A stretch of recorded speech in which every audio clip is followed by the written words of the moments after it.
Salut! On m'a peut-être découvert sur TikTok ou sur Instagram, là où je raconte des anecdotes. Sauf que malheureusement, j'ai un problème, j'ai plus d'anecdotes à vous raconter. Je me suis dit que j'allais reprendre un petit peu ce format sur YouTube, mais en racontant les anecdotes d'autres gens. Donc j'ai fumé les internets pour trouver une anecdote intéressante et je vais vous la raconter à ma sauce, évidemment. Donc c'est un mec au bac de philo. Le sujet c'était qu'est-ce que l'audace? Non, je rigole. Cette anecdote nous vient d'un américain qu'on appellera Michael. Donc en gros, Michael, c'est un vendeur. C'est un vendeur qui travaille dans un magasin de meubles dans un supermarché. Le truc c'est que je sais pas vous, mais personnellement, on n'achète pas de meubles dans un supermarché. Donc en fait, Michael, il a pas beaucoup de taf, tu vois.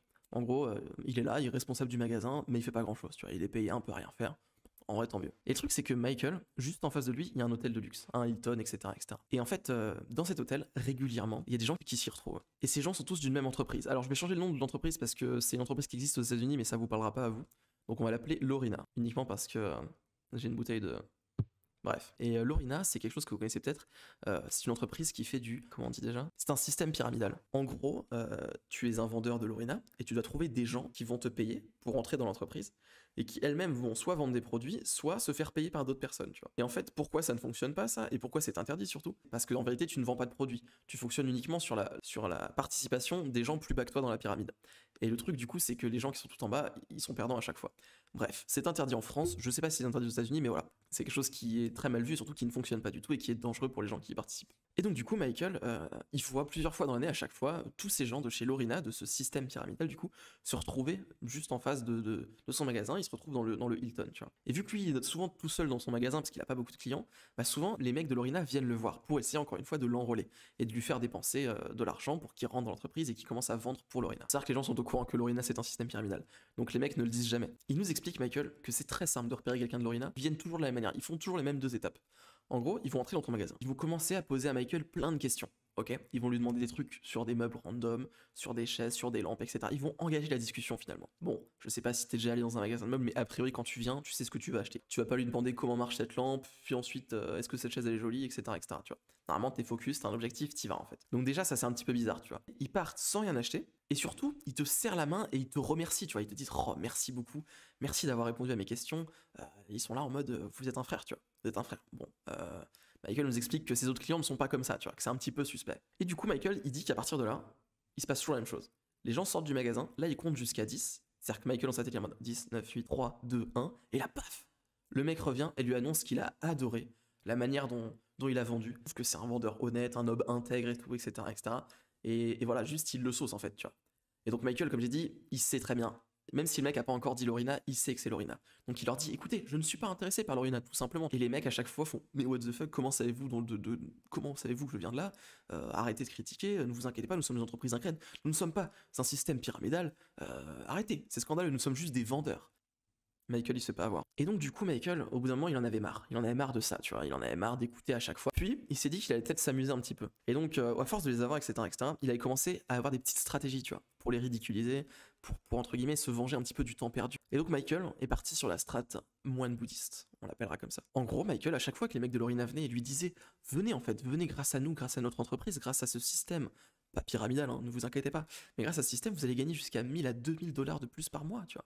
C'est pas mal. Et Michael, à chaque fois, il répondait des choses du style vous savez, l'argent ne fait pas le bonheur, la misère est plus importante que l'amour. Je ne sais plus ce qui a marqué, je vais regarder. Bouddha nous enseigne que le matérialiste apporte toujours la misère, un surplus d'argent ne ferait qu'attirer des ennuis, tu vois. Bon, il s'approprie un petit peu une culture et une religion, on va pas se mentir, mais c'est pour la beauté du troll. Donc voilà, il leur répond ça à chaque fois, tu vois. Et donc les mecs sont assez surpris, ils disent ok, bah très bien, je vous laisse dans votre culte, ou alors quoi, mais vous n'aimez pas l'argent, mais enfin monsieur, etc., etc. Et à chaque fois, il arrivait à s'en sortir sans que les mecs l'embêtent trop, tu vois.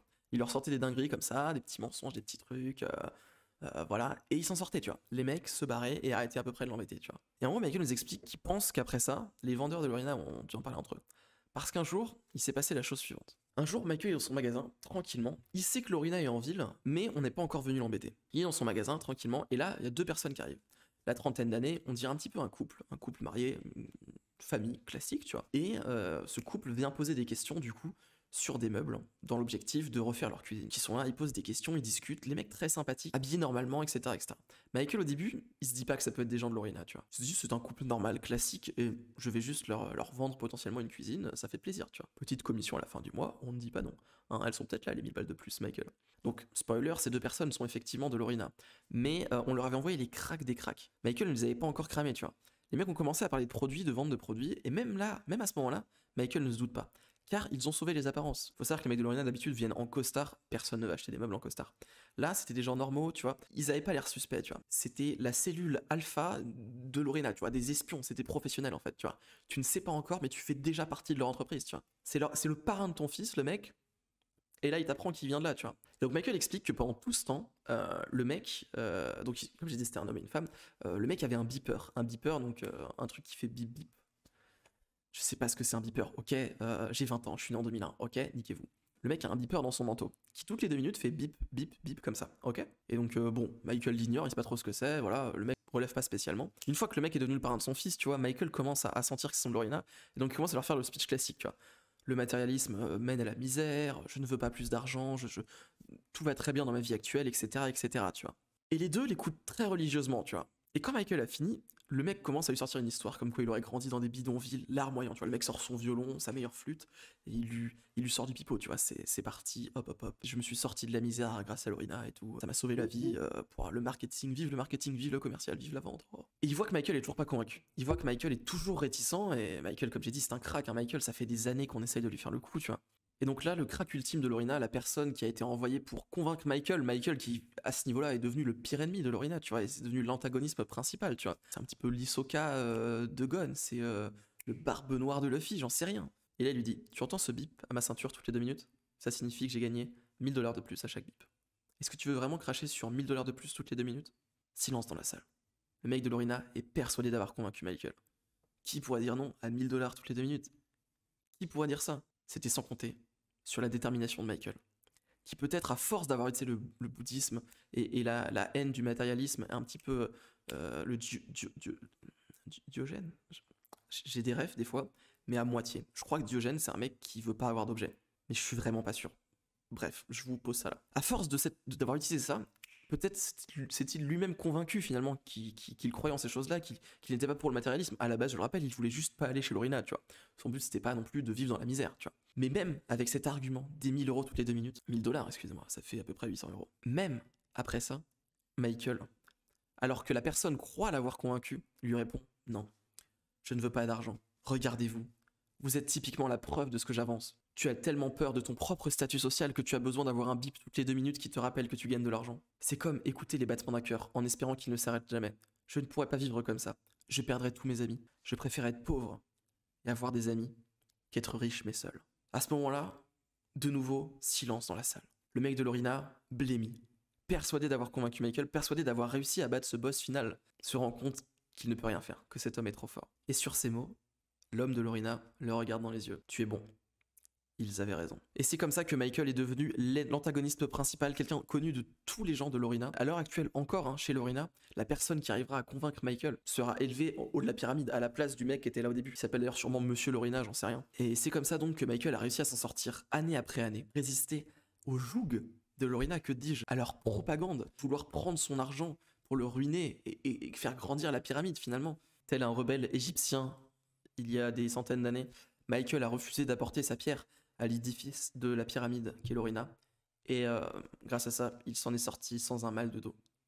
Car je pense que les gens qui construisaient les pyramides, j'ai vu des images où ils avaient des énormes pierres, devaient avoir très mal au dos. Qu'est-ce qu'on apprend de cette histoire? De 1, que Michael n'est pas très respectueux envers le bouddhisme, mais il s'en excuse à la fin de son anecdote, hein, je précise. De 2, qu'il est extrêmement fort pour esquiver les gens. Je pense que c'est pareil avec les gens qui essayent de demander de l'argent dans la rue, tu vois.